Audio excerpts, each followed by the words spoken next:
సాయిరెడ్డి గారికి జగన్తో ఉన్న రిలేషనే ఈరోజు సాయిరెడ్డికి ఇప్పుడు ఇబ్బందులు గురవుతుందంటే అనుకోవచ్చా? కొంతమంది దానికి మా పార్టీలో అంటే మా గత పార్టీ, నేను ఏ పార్టీలో నుంచి అయితే నేను రిజైన్ చేశానో ఆ పార్టీలో ద్వితీయ శ్రేణి నాయకులు ఎవరైతే ఉన్నారో వాళ్ళు నాకు మా నాయకుడికి మధ్యన అభిప్రాయ భేదాలను సృష్టించి జగన్మోహన్ రెడ్డి గారి మనసుని విరిచేటటువంటి ప్రయత్నం చేసి వాళ్ళు విజయం సాధించారు. 3.5 సంవత్సరం పాటు అవమానాలకు పాలై నేను దిగినటువంటి ప్రతి మెట్టు కూడా కొంతమంది పైకెక్కడం జరిగింది, వాళ్ళు పైకెక్కేదానికి ఉపయోగపడడం జరిగింది. దీంట్లో చాలామంది పాత్రదారులు సూత్రధారులు ఉన్నారు. దీంట్లో ఈ పార్టీ నుంచి వెళ్ళిపోయిన దానివల్ల నేను ఏ విధంగానూ నష్టపోవట్లా. చిత్తశుద్ధితో ఈ పార్టీలో నేను ఉన్నంతకాలం నేను పనిచేశాను, మనస్ఫూర్తిగా పనిచేశాను. ఇప్పుడు కూడా పార్టీ నుంచి వచ్చిన తర్వాత జగన్మోహన్ రెడ్డి బాగుండాలనే కోరుకుంటున్నాను. కానీ ఈ యొక్క ద్వితీయ శ్రేణి నాయకత్వం, వాటిని ఏమంటారు, వీళ్ళు చుట్టూ ఉండేటటువంటి వాళ్ళని కోటరీ, ఈ కోటరీ నుంచి ఏ రోజైతే ఆయన బయటపడతాడో ఆ రోజు ఆయనకు భవిష్యత్తు ఉంటుంది. లేకుండా ఉంటే భవిష్యత్ అనేటటువంటిది చాలా కష్టంగా ఉంటుంది. ఇంతకన్నా మించి చెప్పగలిగింది ఏం లేదు. ఎక్కడ బయట నుంచి పోయేటటువంటి ఇన్ఫర్మేషన్ ఈ యొక్క కోటరీకి అనుకూలంగా ఉంటే ఎవరినైనా ఆయనకి పరిచయం చేయాలి, తీసుకెళ్ళాలి అని అంటే ఈ కోటరీ కానీ అంగీకరిస్తే వాళ్ళకి ఏదో ఒక రకంగా నయానో భయానో లేకుంటే మంచిగానో కాళ్ళు పట్టుకోనో చేతులు పట్టుకోనో లేకుంటే ఆర్థికంగా ఏదో ఒకటి చేసో వాళ్ళు ఆయన దగ్గరికి పంపిస్తారే కానీ దేవుడి దగ్గరికి, పూజారులు అదర్వైజ్ దేవుడి దగ్గరికి పంపించట్లా. ఇది జరిగేటటువంటిది. ఈ చెప్పేటటువంటి ఒక నాయకుడు అన్నటువంటి వాడు ఈ చెప్పుడు మాటలను నమ్మకూడదు. చెప్పుడు మాటలను నమ్మితే నాయకుడు నష్టపోతాడు, ప్రజలు నష్టపోతారు, పార్టీ నష్టపోతుంది. ఇక్కడ జరిగేటటువంటిది అదే. వైసీపీ పార్టీలో పూజారుల హవా నడుస్తుంది. తప్పకుండా ఏకీభవించకుండా ఉండేదానికి ఏముంది దాంట్లో? ఈ కోటరీ వల్లనే నేను ఆయనకి దూరం అయ్యా. నేను ఇంకోటి, ఆయన జగన్మోహన్ రెడ్డి గారితో నేను మాట్లాడినప్పుడు నేను చాలా స్పష్టంగా చెప్పా, సార్ మీ మనసులో నాకు స్థానం లేదు, నా మనసు విరిగిపోయింది. మీ మనసులో స్థానం లేనప్పుడు ఈ పార్టీలో కొనసాగాల్సినటువంటి అవసరం నాకు లేదు.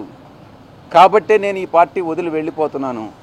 మీ చుట్టూ ఉండే వాళ్ళ చెప్పుడు మాటలు విని మీరు తప్పుదోవ పట్టొద్దు. మీకు ఎవరు నిజాలు చెప్తున్నారు, ఎవరు అబద్ధాలు చెప్తున్నారు అన్నటువంటిది మీరు పూర్తిగా అర్థం చేసుకోండి. అర్థం చేసుకొని మీరు నిర్ణయాలు తీసుకోండి. అప్పుడు మీరు ప్రజలకు ఉపయోగపడతారు. మీరు నాయకులు, అధినాయకులు, ముఖ్యమంత్రిగా 5 సంవత్సరాలు పనిచేసినటువంటి అనుభవం ఉంది. భవిష్యత్తులో కూడా మీరు ఇంకా ప్రజలకు సేవ చేయాలి. కాబట్టి ఈ చుట్టూ ఉండేటటువంటి వాళ్ళ మాటలు వినవద్దు అని నేను ఫోన్లో మాట్లాడినప్పుడు లండన్కి నేను చాలా స్పష్టంగా చెప్పాను.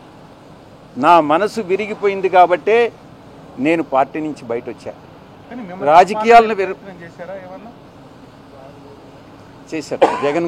జగన్ గారే ఉండమని చెప్పారు. కానీ విరిగిన మనసు అతకదు కాబట్టి నేను పార్టీ నుంచి వెళ్ళిపోయాను. తిరిగి ఆ పార్టీలో వైఎస్ఆర్ కాంగ్రెస్ పార్టీలో చేరేటటువంటి ఉద్దేశం నాకు లేదు.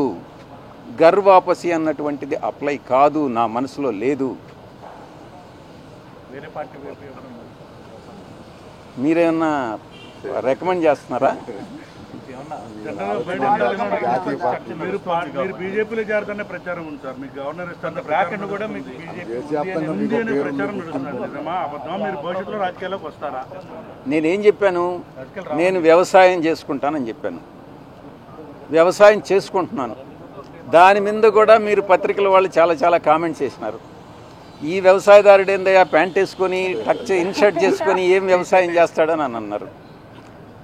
అంటే వ్యవసాయదారులు మంచి చొక్కా మంచి ప్యాంట్ వేసుకోకూడదా మీ దృష్టిలో?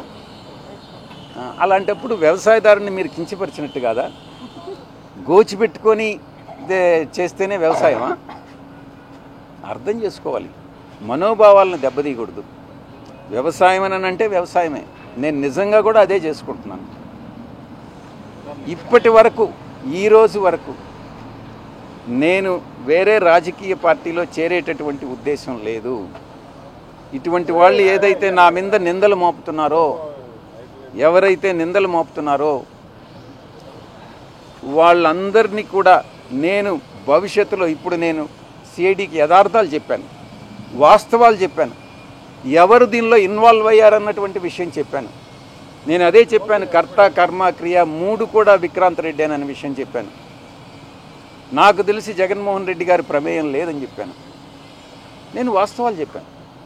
అదేవిధంగా భవిష్యత్తులో నా మీద ఎటువంటి ఆరోపణలు చేసినా నేను దేవుడు సాక్షిగా వాస్తవాలే చెప్తానని మీ అందరి ముందు తెలియజేసుకుంటా ఉన్నా. ఏది మళ్ళీ కొంచెం పెద్దగా చెప్పండి మీరు. లిక్కర్ స్కామ్ మీద సిట్ వేశారు. లిక్కర్ స్కామ్ మీద నేను గతంలో కూడా చెప్పాను. లిక్కర్ స్కామ్లో పాత్రధారి, సూత్రధారి, కర్త కర్మ క్రియ అన్నీ కూడా కసిరెడ్డి రాజశేఖర్ రెడ్డేను అన్నటువంటి విషయాన్ని చాలా స్పష్టంగా చెప్పా. మరిన్ని వివరాలు భవిష్యత్తులో నేను చెప్పాల్సి వస్తే చెప్తాను.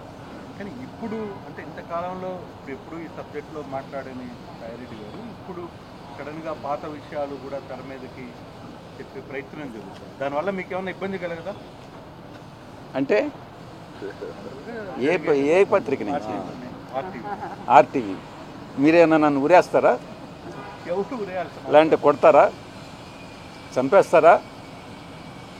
చెప్పండి. ఆర్టీవీ రవిప్రకాష్ కదా, రవిప్రకాష్ ఏమన్నా ఉరేసేస్తాడా నన్ను? అయితే భయం ఎందుకు? భయము అనేటటువంటిది ఈ బ్లడ్లోనే లేదు. భక్తి అనేదే ఉండింది, ఇప్పుడు కూడా ఉంది. భక్తి ఇంతకుముందు నాయకుడి మీద ఉండింది, ప్రేమ ఉండింది. కానీ ఇప్పుడు ఓన్లీ దేవుడి మీదనే ఉంది, వెంకటేశ్వర స్వామి మీద. ఎందుకనంటే మనసు విరిగిపోయింది. అన్ని కష్టాలకి ఓర్చుకొని నాకు ఇన్ని పదవులు ఇచ్చాడు, నేను కాదనలా. కానీ అవమానాలు, నేను పడ్డ కష్టాలు అన్నీ కూడా ఒక్కసారి తలుచుకుంటే మనసు విరిగిపోయే బయట వెళ్ళిపోయారు. వ్యవసాయం చాలా కష్టాల్లో ఉన్నప్పుడు మీరు దగ్గరుండి చాలా అన్నీ చూసినారు, అంతా తెలుసు. కానీ ఇప్పుడు ఏదో చిన్న ఇష్యూలతో మనసు విరిగిపోయిందని జీవిత భాగస్వాములే విడాకులు తీసుకొని వెళ్ళిపోతున్నారు. మీ సంగతి ఏదో నాకు తెలీదు. ఇంకా నేను ఇన్ని తరాలుగా ఉండింది, కాస్త 3 తరాలుగా ఉండా, నేను కాదనలా. కానీ ఆత్మ గౌరవం, ఆత్మవిశ్వాసం 2 ముఖ్యం. నేను ప్రలోభాలకు లొంగల. మా నాయకుడు నన్ను ప్రలోభాలకు లొంగావన్నాడు, నేను భయపడ్డానన్నాడు, నేను భయపడలా. ఇంకోటేది ప్రలోభం, భయం, విశ్వసనీయత కోల్పోయానన్నాడు. విశ్వసనీయత కోల్పోలే. ఆ 3 యథాతిథిగా అప్పుడెట్టున్నాయో ఇప్పుడు అలాగే ఉన్నాయి. మా నాయకుల్లోనే మార్పు ఉంది.